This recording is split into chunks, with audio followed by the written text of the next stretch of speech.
Just out of curiosity, during during the Chronicles of the Heroic Night, that time frame when you weren't doing Deedlit, what was going on? The time that I didn't do the Deedlit and the Chronicles of the Heroic Night, I didn't even know that. What happened is I actually had, they had a deadline that they had to put things in, and I lost my voice. I was actually really, really sick. And so I guess they had a deadline that they had to put in, and they put my lines into there, but I had a really bad case of laryngitis. And that was the only thing that happened, because you saw it was like a couple episodes and then I came right back in. I had lost my voice. It was in the middle of winter, and this is another thing, is this is one of the banes of a voice actor's existence. If you lose your voice, you can't work. If you can't work, and it depends, with that, at least that was my role. They had a deadline, there was nothing I could do, and so they put somebody else in there. But there's been other cases where you start off, you'll get a job, you lose your voice and you can't show up, and if there's a deadline that's happening, you could lose your gig.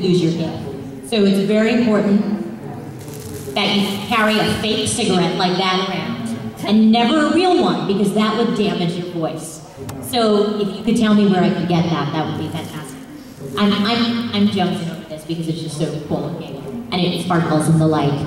But that's what happened. So it wasn't anything crazy, it wasn't anything weird, it wasn't a strange replacement. It was just really I lost my voice. Kind of like I almost did just now with my microphone down. Yes. Back up. Speaking to the microphone. Oh, wow. Okay, I gotta say, first a couple of things I just wanted to let you know of. You made me think of this. My dad, who I watched all of Slayers with, all of it, front to back. I'm just saying, I've never met him, but I just now love him. Oh yeah, seriously, and we know all the jokes, even in Japanese from Nets. Oh my gosh, that was my dad has the same qualm about where are their parents on Pokemon and Yu-Gi-Oh. He says that every episode. He's watched some Pokemon, most of Yu-Gi-Oh, all of Slayers with me, and that's what I wanted to tell you. But my question was, after all this long time, what's it like working with Darren Dunstan? I know you guys didn't have anything directly, probably, but... Oh no, we've worked on stuff before. I've worked with him. Darren's awesome. I love Darren. Oh, awesome, fantastic. He's one of the best. Yeah.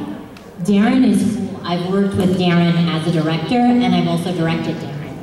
So, it's like a crazy kind of thing. After you've been in this for a while, you wind up knowing, in New York, a lot of us all know each other, or we bump into each other at some point. He's awesome.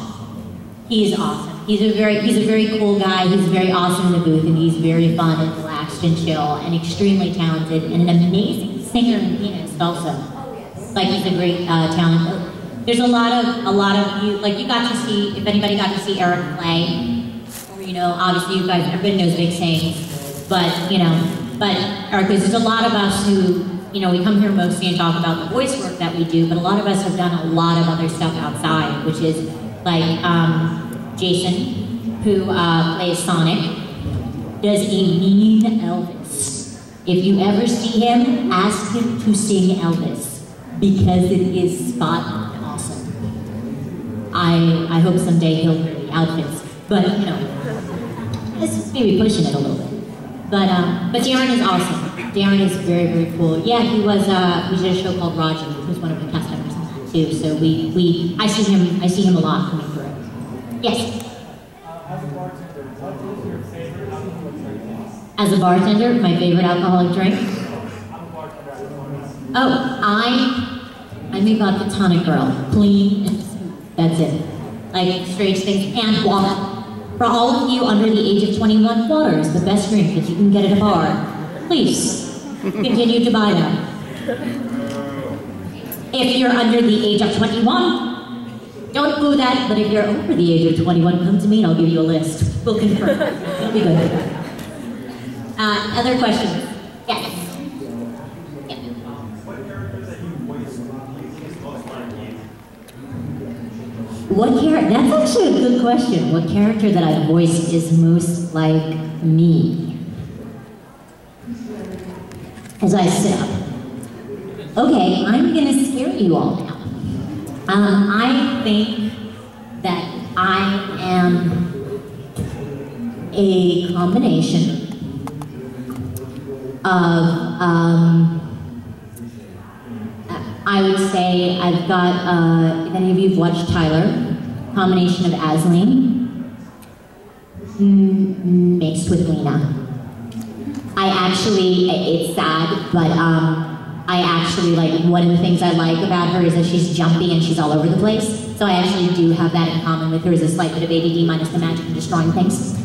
And, but I've also got like the mellow kind of like deep, like Aslan side that's on over there. So if you mix them together and they had like a bizarre love child, which they won't, but if they did, that would be it.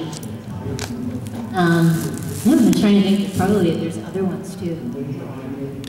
Musa tossed in, doesn't work. Are you on, am I destroying microphones? Okay, good. It's usually not my range, but. Questions, any other questions? Yes?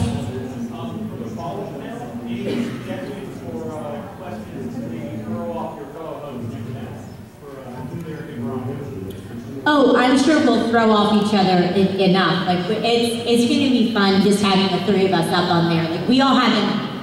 I was bummed I wasn't able to do the panel earlier today with the Poke panel, but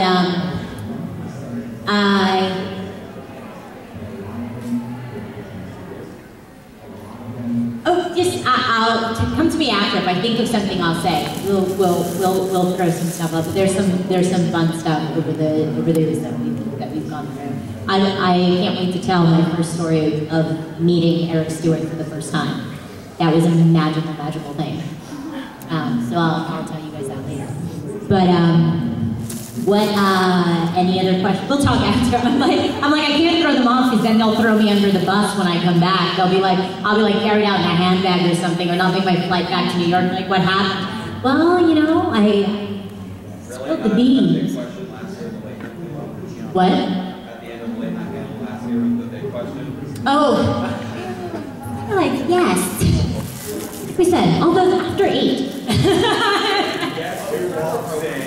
Exactly. Highlights, it's good. Green in the back. And then I'll grab you so you can ask questions. Yes?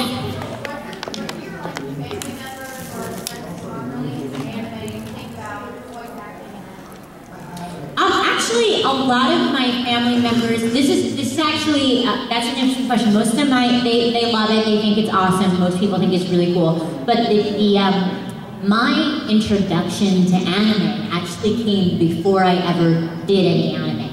My brother, the one who stole my car and started this all, was a huge anime fan.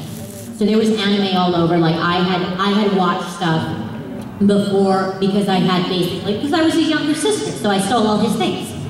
Which, if any of you is a younger sister, I say do that. It's a great thing. Just don't get caught, because you'll seriously regret that. But, because they'll steal your car. But actually, the first anime that I ever did when I did Lotus, I came in, we got a screener copy of it before it came out. I was in a room filled with my brother, and I would say like 8 of his friends, his best friends, all hardcore otaku who did not want to watch anything in English. And all that happened, we pop in Lotus War, and all of a sudden, they pause the VCR, just turn around, and are like, Lisa, this better be good. That was it. And they liked it. So I felt like I was on a good track. But most of the other stuff, it's just a lot of fun, and it's been a really cool trip. I've been really blessed and lucky that I'm still able to do it, that I've been able to continue voicing. I still work, I directed, I've done a whole bunch of stuff. But one of the most fun things that I had was when I went to London during the premiere of I was in the premiere of, I was in London for the first Pokemon movie when it came out. And I was driving through London, and I had the experience of being there for the first time, seeing the double-decker buses. and there was like a picture on the side of it. And I was like, oh my gosh, that's so cool. So I have like pictures of me like in London being like,